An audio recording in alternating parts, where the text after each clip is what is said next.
Told you, Mangy Mutt, I'm not gonna draw another picture of you. I already did that. How many times do you want me to draw you? Oh, sorry about that, viewers. I was just arguing with Mangy Mutt again. Today I'm gonna show you how to draw arctovish. He's a water and ice type, and he's actually one of the Pokemon in the Galar region. He's a signature, he's one of the many Pokemon that can, he's one of the prehistoric Pokemon. I know what you're thinking. Why does he look like this, and why are his jaws in the wrong direction? Well, that's just the way he was designed for the show.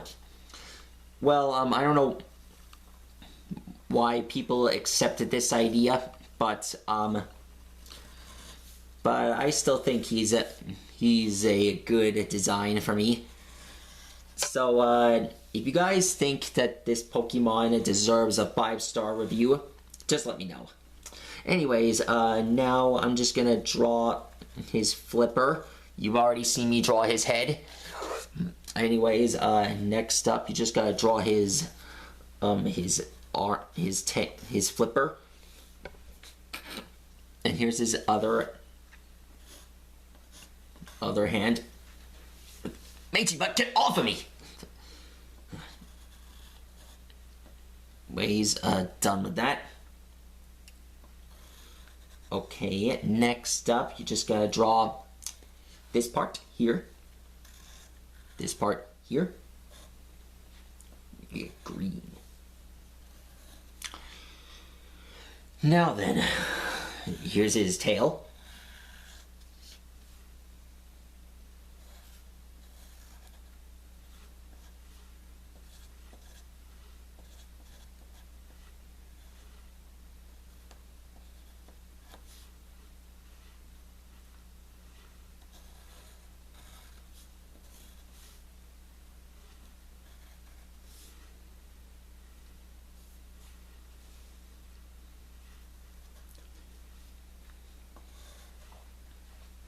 Okay, one more tail.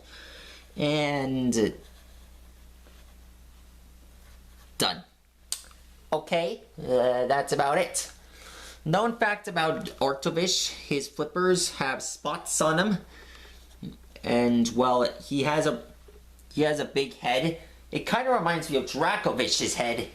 I don't know why Dracovish and Arctovish have that kind of head attached to their bodies. If you ask me, it's same thing for Arctozolt and Dracozolt. His heads belong on a different. I feel like the two of them have the same body, except their heads are different. If you must know by now, I'm going to be drawing Arctozolt and Dracozolt in one of my videos real soon. Till then, I'll see you guys next time. And if you see any